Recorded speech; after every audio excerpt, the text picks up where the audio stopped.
হচ্ছে উচ্ছে দিয়ে ডাল করব। উচ্ছে একদম ঝিঝে করে কেটে নিয়েছি, আমি গোল গোল করে কেটে নিয়েছি পাতলা পাতলা করে। আর এখানে কিন্তু মুসুর ডালটা ফুটছে, নুন দিয়ে ফোটাতে দিয়েছি। এটা জাস্ট কেটে নিয়েছি। আরোভাবে কিন্তু মাটন কষা, মাটনটা এনেছি। মাটন জাস্ট ধুয়ে কিনতে গেছিলাম, কিন্তু কিনে এসেছি টমেটো সব কিছু নিয়েছি। টমেটো, বেগুন, আদা, লঙ্কা সব কিছু নিয়ে এসেছি। আর বাজারে এখন বহুত দাম। যাই হোক, আমি কিন্তু ঝিঝি করে কিন্তু এরকম উচ্ছেগুলো কেটে নিয়েছি। আর ডালটাও হচ্ছে এখন, ডালটা হচ্ছে এখন কিন্তু বানাবো হচ্ছে উচ্ছে দিয়ে যে ডাল বানাবো, আর হচ্ছে মাটন কষা বানাবো। মাটনটা একদম ওই মানে তোমাদের আগের ভিডিওটা দেখে থাকো, আমি দেখিয়ে দিয়েছি বুধবারে কোন দোকান থেকে নিচ্ছি। এখানে কিন্তু কচি পাটা পাওয়া যায় 780 টাকা, সব জায়গায় কিন্তু 800 টাকা, আর এখানে 780 টাকা। দারুণ। তোমরা যদি একবার মাটন কেনো এখানে, একদম যারা কল্যাণী বা কাঁচরাপাড়া বা হালিশহরে থাকো, তারা যদি এখানে বুধবার থেকে কেনো, নো ডাউট কখনো বলবো না যে বাজে মাটন। হেভি মাটন, দারুণ মাটন, আমার হেভি লাগে, সেই জন্য তোমাদের সাথে শেয়ার করলাম। সর্ষের তেল আমি গরম দিয়ে দিচ্ছি, আর এর মধ্যে দিয়ে দেবো কিন্তু সাদা জিরে দিয়ে দিলাম। তার সাথে সাথে দিয়ে দেবো এই উচ্ছেগুলো দিয়ে দেবো, জিরা, লঙ্কা হালকা লাল লাল করে ফ্রাই করে নেবো। ফ্রাই করা হয়ে গেলে কিন্তু এর মধ্যে কিন্তু ডাল যেটা আমার সেদ্ধ করা হয়ে গেছে, সেই ডালটা দিয়ে দেবো। আর একটু নুন দিয়ে দেবো, একটু হলুদ দেবো, ব্যাস, আর কিছু দেবো না। আরামসে কিন্তু তেঁচার ডাল খাওয়া হয়ে যাবে আজকে। একটু মাঝে মধ্যে একটু তেঁতেও খাওয়া উচিত, তেঁতো খাওয়া খুব ভালো স্বাস্থ্য পক্ষে। সেই জন্য কিন্তু আজকে সেটা ভেজে নিচ্ছে হালকা করে। তো ভাজা হয়ে গেছে, এবার মধ্যে কিন্তু এই বয়েল করে রাখা ডালটা দিয়ে দেবো। ডাল বানানো কমপ্লিট। অনেকে কিন্তু এই উচ্ছের ডাল মুগ ডাল দিয়ে করে, মুগ ডাল দিয়ে খেতে বেশ ভালো লাগে। কারণ কি, মুগ ডালের সাথে ভালো লাগে, মুগ ডালের একটা আলাদাই ফ্লেভার আছে।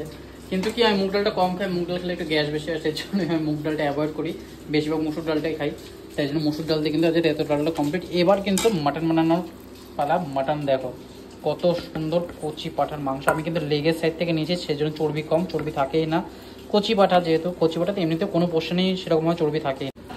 গরম সর্ষের তেলে আমি এখন দিয়ে দিলাম সাদা জিরে ফোড়ন। এরপর দিয়ে দেবো কিন্তু পেঁয়াজ কুচানো, যেটা পেঁয়াজ ছিল সেটা কিন্তু এখন দিয়ে দেবো।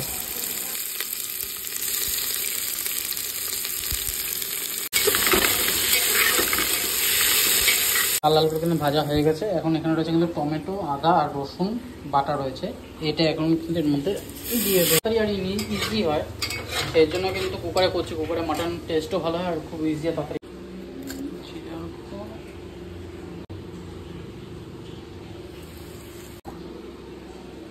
বেসিক কিছু মশলা দিয়ে দিলাম। বেসিক বলতে ওই আদা, জিরের গুঁড়ো, ধনের গুঁড়ো, লঙ্কার গুঁড়ো, হলুদ, এই দিলাম। এই দিয়ে কিন্তু এখন একটু হালকা একটু নাড়াচাড়া করে কিন্তু একটু হালকা জল দিয়ে দেবো।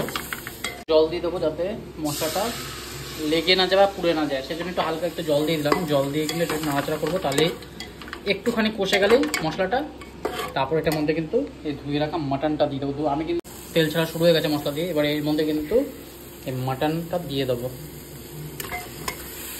একটু আলু আছে, আলু কেটে রেখেছি, একটু কষে গেলে তারপর কিন্তু এই আলুগুলো দিয়ে দেবো। আলুগুলো কেটে রেখে দিয়েছি। জাস্ট মটনটা একটু এরকমভাবে ভালো করে মশলাগুলো মাখিয়ে তারপর কিছুক্ষণ জাস্ট রেখে দেবো। এমনিটা হালকা আছে, 2টো সিটি পড়লে পুরো রেডি হয়ে যাবে। লো ফ্লেমে এটা জাস্ট 2টো সিটি লাগবে, যেটা 10 মিনিট বা 15 মিনিটের মধ্যে পড়ে যাবে। Mutton ready. এই হলো আমাদের মাটন কষা, যেটা রেডি হয়ে গেছে। খাওয়ার ভিডিওটা কিন্তু এর পরেই আসবে।